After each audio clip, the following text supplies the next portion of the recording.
198 дугаар анги. Хуулбар. Ажилтан бичгээ бэлдээд хамтрагчийн хинбэ гэж асуулаа. Фэй Юян хар хаш багтаа Юан руу заав. Миний хамтрагч Юан. Ажилтан үйл ялэг гайхав. Эрэхтэй хүн гэж үү? Тэр Юан руу сэм хараад дотроо ямар азтай навш вэ гэж харав. Тэдний нэрийг бүртгэсний дараа ажилтан 5163 гэсэн тоос хийсэн 2 ижил тэмдэг гаргаж өгөв. Эдгээр хос тэмдэг таны оноог бүртгэхээс гадна та хоёр нэг баг гэдгийг батлана. Юан тэмдгийг авах мөч системийн мэдээлэл гарч ирэв. Та тэнгэр газар ятгын тэмцээнд оролцож байна. Тусгай үйл явдал шилдэг 3 тогтвол онцгой шагнал хүртэнэ. Юан дотроо инээмсэглэв. Шилдэг 3 гинэ? Угаасаа 3 дугаар байр болон түүнээс дээш орох зорилготой байгаа яг таарлаа. Тэр онцгой шагнал юу болохыг сонирхож эхлэв. Бүртгэл дуусгасны дараа Фэй Юян одоо тэмцээн эхлэхийг л хүлээнэ. Тэгээд Юан руу харав. Тэр хүртэл юу хиймээр вэ? Юан хэсэг бодлоо. Сүнс өрхтөгч ятгаа тоглож болох газар очимоор байна. Фэй Юян гайхав. Дахиад ятгаа тоглох юм уу? Маргааш тэмцэнтэй явахад өнөөдөр амарсан дэрв шүү. Юан санаа алдав. Сүнс өрхтөгч ятгыг өөрийн болгосноос хойш тоглох гээд гар захтнаад байна. Фэй Юян инээд алдав. Чи бүр донтчихсан юм шүү. Тэгээд хэсэг бодсноо. Ямартай ч үнэхээр тогломоор байгаа бол би нэг газар мэднэ. Түүний нүрэнд нууцлагийн нэмсгэлэл тодров. Тэнд бүр үзэгчж би. Юаны нүд гэрэлтэв. Үнэхээр үү? Тэгвэл явъя. Ингээд тэд тэмцээний талбайгаас гарч хотын төвд байрлах том хүрээлэн рүү явлаа. Тэнд ойртох тусам олон өөр хөгжмийн зэмсгийн дуу зэрэгцэн сонсогдно. Юан гайхав. Энд юу болоод байгаа юм? Яагаад ийм олон хүн зэрэг хөгжим тоглож байна? Тэр хөмсгөө зангидлаа. Нэг хүн тоглож байхад хажууд нь өөр хүн давхар тоглоход чинь бүдүүлэг шүү. Фэй Юян тайлбарлав. Энгийн газар бол мэдээж бүдүүлгээ. Гэхдээ энэ хүрээлэн онцгой. Хөгжимчдийн өөрсдийгөө олонд таниулах гэж ирдэг. Өөрөөр хэлбэл хэн илүү олон үзэгч татах вэ гэдгээр өөрсөлдөнө. Юан тэглээгээд ямар ашигтай юм гэж асуулаа. Нэгдүгээр олон хөгжим зэрэг ишиглэж байгаа эмх замбраагүй орчинд өөрийн тоглолтод төвлөрөх маш сайн бэлтгэл болдог. Фэй Юян мөрөө авчив. Харин одоо танигдах нь нэмэлт ашиг. Ойлголоо. Юан толгой төхөв. Тэгвэл нэг газар сул газар очиод тоглол. Удалгүй Юан нэг чулуун ширээний ард сув. Орон зайн бөгжнөөс сүнс өрхтөх чатхыг гарган өмнөө тавилаа. Гэхдээ тэр дээрөө тоглосонгүй. Эхлээд эргэн тойрны өвмөнтэй орчин тасахын тулд хэсэг чимээгөө сув. Фэй Юян болон бусад нь ойрхон сууж түүнийг ажиглана. Юан дотроо надад энэ бол шин зүйл биш. Би эргэн тойрны бүхнийг хааж зөвхөн өөрийн хөгжим төвлөрөхийг багасаа сурсан. Нэг удаа хүчтэй газар хөдлөлт болж байхад хүртэл тайзан дээр тоглолтоо зогсоогоогүй. Хэдэн хормын дараа Юаны амьсгал тогтоон болов. Эргэн тойрны олон зуун хөгжмийн дуу яг л үл үзэгдэх шүүлтүүрээр алга болсон мэт түн сонсогдохоо болов. Тэр зөвхөн өөрийн амьсгал зүрхний цохилтоор сонсч байлаа. Юан гараа өргөв. Тин сүнс өрхтөгч ятгын тэнгэрлэг аялгау хүрээлэн даяар тархлаа. Ойр хавийн хүмүүс эхний хитгэх шиг сонсоод л хөдөлгөөнөө зогсов. Хин ятга тоглоод байна? Би үрдний ийм сайхан аялгау сонсч байгаагүй. Жинхэнэ гэхэд дэндүү төгс байна. Өнөөдөр амьдралынхаа сүүлийн өдрийг өнгөрүүлж байсан ч хамаагүй хин тоглож байгааг нь харах хэрэгтэй. Хүмүүс аяа гарч бай зүг рүү цувж эхлэв. Тэр бүхэл ойр хавьд өөрсдөө хөгжим тоглож байсан хүмүүс хүртэл гараа тоглож зогсоож Юаны аялгауг даган хөдлөлөө. Ийм тоглож байгаа хүн хараагүй дээд зэрэг ятгачаа. Ийм мастертай уулзах боломжийг алдаж болохгүй. Юан тоглож эхлээд минут ч болоогүй хаа 100 гаруй хүн эргэн тойронд цугларчээ. Түүнийг хараад хүмүүс улам гайхав. Энэ хин юм? Баг зүүсэн болохоор царайг нь харахгүй байна. Гэхдээ эрэгтэй хүн байна. Би ингэж ятга тоглож чаддаг эрэгтэй ятгач нэгийг ч мэдэхгүй. Гинэт нэг хүн Юаны өмнөх ятгыг анзаарав. Түүний ятгыг хар. Би буруу хараад байна уу? Эсвэл тэр чинь сүнс өрхтөгч ятга юм уу? Юу? Сүнс өрхтөгч ятгаа. Олон хүн тэр дороо үл итгэн шуугилдав. Бэж боломгүй юм. Хуулбар авах ёстой. Сүнс өрхтөгч ятгыг хинч тоглож чадахгүй. Мянган жил болсон. Доод тэнгэрт одоо амьд байгаа хүмүүсийн хинч сүнс өрхтөгч ятгын жинхэнэ дууг сонсч байгаагүй. Тиймээс жинхэнэ хоромчийг нь ял харахгүй. Нотлохоогүй байгаад жинхэнэ гэж яаж итгэх юм? Үзэгчид түүний ятгыг домогт сүнс өрхтөгч ятга гэж итгэсэнгүй. Гэхдээ Юаны тоглолтын чадварыг хинч үгүйсгэж чадсангүй. Удалгүй хүмүүс ятгын талаар мархалтгай болж хөгжмийг л чимээг сонсов. Юан эргэн тойрондоо юу болж байгааг өөрөө анзааралгүй тоглосоор байлаа. Тэр үед цугласан олны захад өндөр туйхан биетэй Нүрээ нимгэн гівлүүрээр хаалгалсан нэгэн бүсгүй хурж ирэв. Тэр Иоанны тоглолтыг хэдхэн хором сонсоод нүдэн үлээлэг томров. Энэ жинхэнэ сүнс өргөтгөх чадах байна. Гэхдээ яаж? Энэ хүн ер нь хин юм бэ? 199-р анги. Гівлүүртэй бүсгүй. Гівлүүртэй бүсгүй Иоанны хурууны хөдөлгөөнийг анхааралтай ажиглаж байлаа. Энэ хөдөлгөөн тэр эргэлзээгүй дээд түвшний ятгахчаа. Түүний харц Иоанны хувцсан тогтов. Луугийн мөн чанар сүмийн гадаа чаваа бүсгүй хөнгөн хүмсэг үл элэг зангирв. Яагаад ийм чадвартай хүн яагаад Тэнгэрлэг аялгаа активд хэлсээгүй юм? Түүний ур чадвараар бол манай активын гол шив болох нь байтугай цаашлаад өндөр түвшний настан болох боломжтой. Гэтэл ятгахын мэрэгжлийн сургалт бараг байдгүй луугийн мөн чанар сүмд орсон гэж үү? Тэр дотроо бараг уурлав. Ямар мунхаг шийдвэр вэ? Түүний авиас тэнд дэмий үрэгдэж байна. Гівлүүртэй бүсгүй тэр даруй Иоанн дээр очиод луугийн мөн чанар сүмээс гарахыг ятгамаар болов. Гэвч холгүй шуан настан, шан настан хоёр байгааг анзаарч бодлоо өөрчлөлөө. Их настан шуан бас шан настан тэд энд юу хийж байгаа юм бол энэ гадаад чавыг хамгаалж яваа юм биш үз? Байж боломгүй юм. Гівлүүртэй бүсгүй гадаад чавыг хоёр өндөр түвшний настаа өөрийн биеэр дагаж хамгаалж явахыг амьдралдаа анх удаа харж байлаа. Хэсэг хугацааны дараа Иоанн хоёр дахь хаяа дуусгав. Үзэгчид тэр даруй нэгэн талaalга ташлаа. Дахиад нэг ая. Дахиулъя. Бити зогсоогоорой. Иоанн нүдэнийхэд өөрийгөө хэдэн зуун хүнээр хүрээлүүлчихсэн байгааг хараад баг зэрэг гайхав. Гисэн ч 50 нэмсгэлв. Ойлголоо. Тэгвэл дахиад нэг ая тоглоё. Тэр 3 дахь хаяа эхлэхээр гараа өргөх мөчд. Хүш. Гівлүүртэй бүсгүй хэдэн метрийн зай зөөлөн газартлаа. Үзэгчид тэр дараа шуугилдав. Энэ хэн бэ? Новш галбирыг нь л хар. Тэр гівлүүрийн цаанд гарцаагүй үзэгсэлэнтэй царай байгаа. Өөр нэг нь царайг нь хараагүй байж яаж мэдж байгаа юм? Магадгүй хүзүүнээс дэш авах юмгүй болохоор гівлүүр зүүсэн ч юм билүү? Амаатт би үзэгсэлэнтэй бүсгүй нүрийг нь харлгүй мэддэг юм. Харин шуан настан, шан настан хоёр нь аль хэдийн нухацтай болжээ. Тэр гівлүүртэй бүсгүй гэрлэн бүрхүүлийг мэдэрсэн. Доройч сүнслэг агуу мастер. Хоёр настан ямар ч үед хөдөлж Иоанныг хамгаалахад бэлэн болов. Тэд сүнслэг агуу мастрыг ялж чадахгүй байж болох ч Иоанныг ам аврах эрдэнэсээ ашиглан цогтох хангалттай хугацааг гаргаж өгч чадна. Иоанн гівлүүртэй бүсгүй рүү харав. Юугаар туслах вэ? Гэвч бүсгүй хариулсангүй. Харин Иоанны хажууд сув. Тэгээд орон зайн бөгжнөөсөө час улаан өнгийн үзэсгэлэнт ятаг гаргаж ирлээ. Бүсгүй Иоанн руу чимээгүй ширтв. Ганц ч үг хэлээгүй ч түүний харц юу хүсэж байгааг тодорхой хэлж байлаа. Иоанн ойлголоо. Тэр инээмсэглэн толгойд өгөв. Бэлэн болсон үед эхлэе. Гівлүүртэй бүсгүй 3 нарийнхан хуруугаа өргөв. Хэсэг хугацааны дараа нэгийг нь буулгаж 2 болгов. Иоанн толгойд өгөв. 2 1 тин 2 ятга нэгэн зэрэг хишиллээ. 2 өөр аялгаа, 2 өөр хэв маяг. Хоёулаа өөр өөрөө өрмөц ертөнцийг бүтээж яг л нэгнийгээ дарах гэж оролдож байгаа мэт. Үзэгчид ихэндээ 2 өөр ая зэрэг тоглохоор замбраагүй чимээ олно гэж боджээ. Гэвч тун удалгүй бүгд гайхав. Гэтэл тун удахгүй 2 аялгаа бие биенээс хариулнуулсангүй. Харин ч яг л өөр ертөнц нэгэн зэрэг оршиж тогтнож байгаа мэт сонсогдно. Яаж? Энэ ямар мэдрэмж вэ? Би нэгэн зэрэг 2 өөр газар байгаа мэт санагдж байна. Фэй Юян гівлүүртэй бүсгүйн тоглолтыг сонсоод ирүүн газар өрх шахав. Энэ чадвар. Би түүнийг өөрийн нүдээр тоглож байгааг урд нь хараагүй. Гэхдээ доод тэнгэрт ингэж тоглож чадах хүн ганцхан бэ. Түүний зүрх догдолсондоо хүчтэй цохилов. Тэнгэрлэг аялгаа активын сурагч Ахмад Сонг Линьер. Фэй Юян шан настанд аяархан шивнэлээ.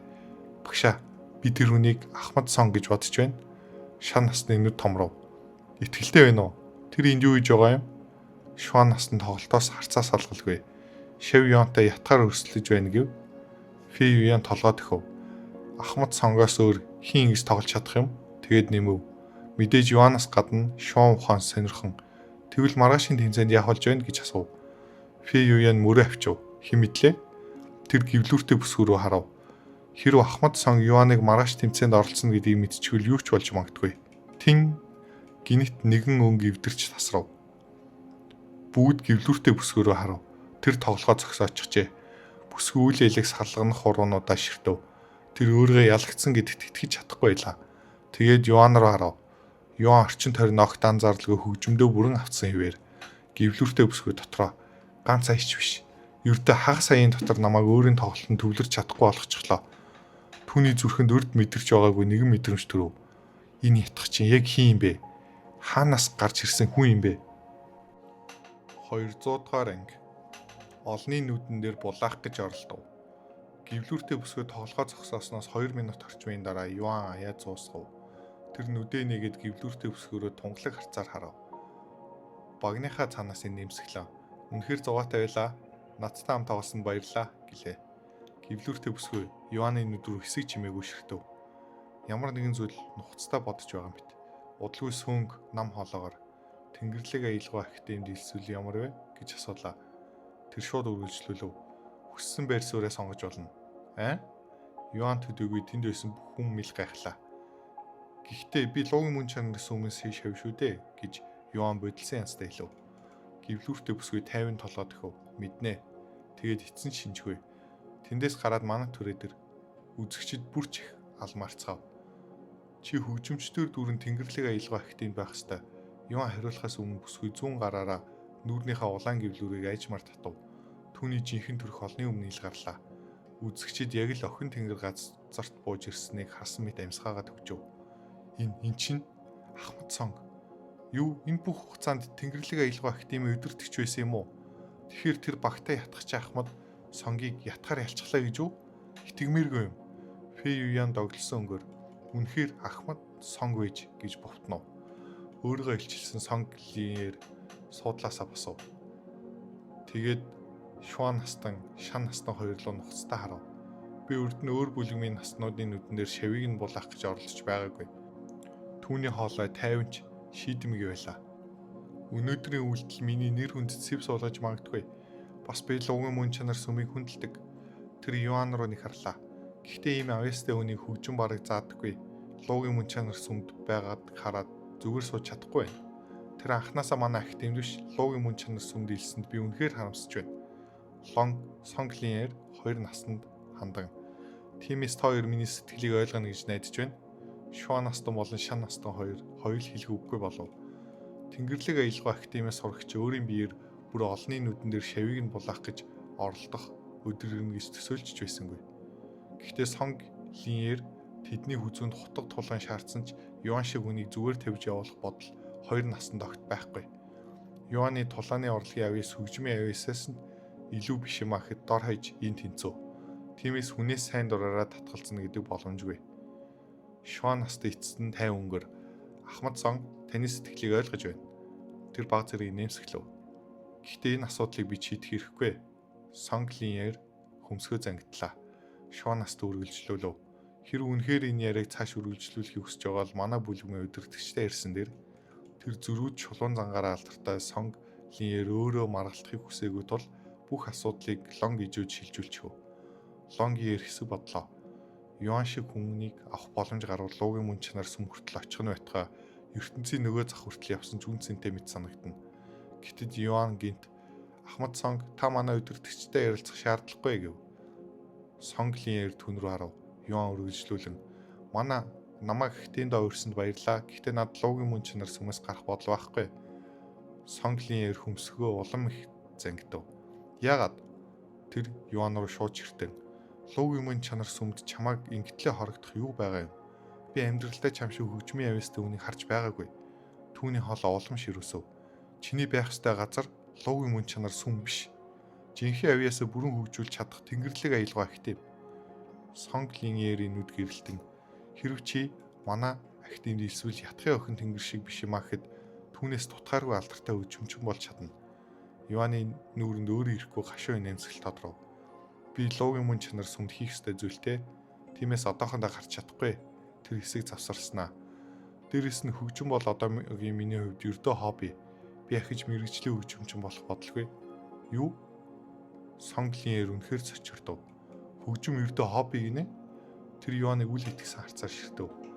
Чам тэнгэрээс заяас ийм авьяас байхад түүнийг ашиглахгүй байх гэдэг авьяасаа дэмий үрж байгаа хэрэг. Лонгиер амьдралдаа ийм олон ойлгомжгүй хүнийг харж байсангүй. Ийм аимшигтай хөгжмийн авьяастай байж түүндээ бүх сэтгэлээ зорилдгүй гэж үү? Мэдээж тэр Юаны тулааны урлагийн авьяас хөгжмийнхаас нь тутахгүй гэдгийг мэдэхгүй байсан тул ингэж цочирдсан юм. Юан чин сэтгэлээсээ намайг уучлаарай.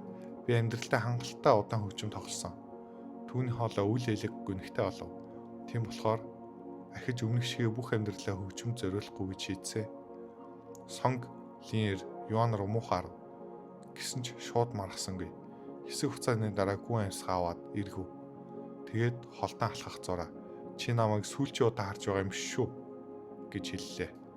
Тэр эргэж хардлаггүй үргэлжлүүлв. Бас би бууж өгөхгүй.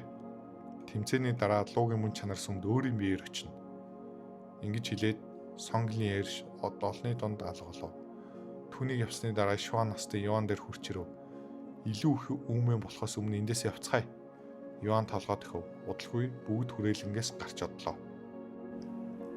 201-р анги. Шав нартаа анхааруулсан нь. Хүрээлэнгээс явсны дараа Сонглын эр бэрлэж байсан буудалд ирсэн боловч гинт нэг зүйл мартснаа санан буцаж яв. Нэрийг нь асуухан мартчихаж ямар тэнийг юм бэ гэж Сонглын эр дотроо уулгаалдав. Гэвч түүнийг эргэн ирэхэд Юан айлд явчихсан байв. Мартаж үз. Дараа нь луугийн мөн чанар сүмд очих үедээ Лон гэж үнээс асуухаас тэд надаас нуух гэж оролдсон ч биеийн хэмжээ болон гарыг санаж байгаа учраас ганц хараад л таньчихна. Ингэж бодсоор Сонглын эр буудалд эргэж очисон боловч Юаны тэр гайхалтай тоглолтыг марталж чадахгүй байсан тул бүтэн өдөр түүнийг бодож өнгөрүүлв. Тэр хүлээ. Тэр нөхөр зоовгийн сүнс үрхтгч ятгаар тоглож байсан шүү дээ. Магадгүй тэр түүнийг хэн гэдгийг мэдэх бах. Ингэж бодсон Сонг Линер 3 дахь удаага буудлаас гарч зоов ахмадын хилэлгүй ирэн түүнийг гайхшруулв. Ахмад Сонг, миний дараахан гэрт тавтай морил. Танд юугаар туслах вэ гэж Ахмад зоов түнд хүндэтгэлтэй бүхэн ёслов. Сүнс үрхтгч ятга хизээ хүнд өгсөн юм гэж Сонг Линер түүнээс асуув. Намайг хүнд өгсөн гэдгийг яаж мэдсэн юм? Би энэ талаар зарлаагүй байгаа шүү дээ гэж Ахмад зоов гайхан асуув. Саяхан хин нэгэн тоглож байгааг харсан учраас ойлгомжтой тэр элитийн тоглоод эхэлчихжээ гэж Ахмад зоов инээмсэглэв. Тэрийг хийм. Би ч бас сүнс өрхтгч ятгаар тоглох гэж олон удаа оролцсон байтал тэр бүрэн төгс тоглож байсан. Ахмад зоов толгоос хэсрээд би ч бас түүний хин гэдгийг сайн мэдэхгүй.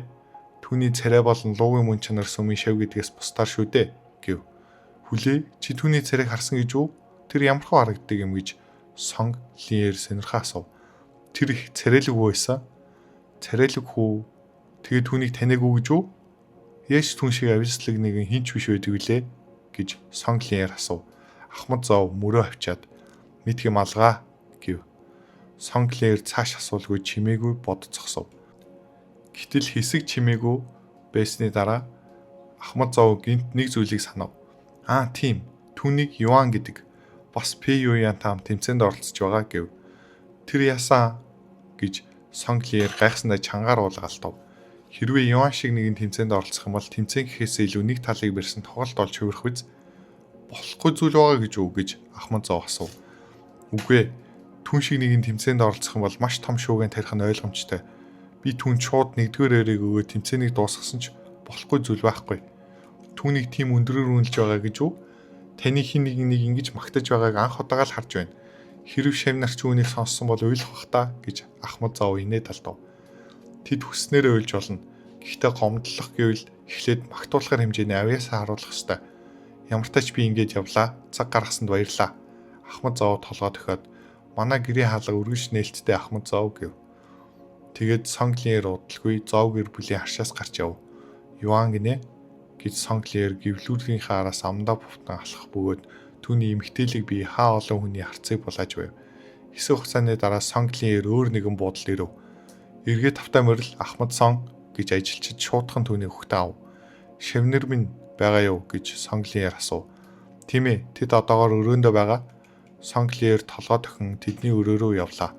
Багшаа гэж 20 орчим насны эрэгтэй эмэгтэй хоёр түүний хаалгыг нээж өг.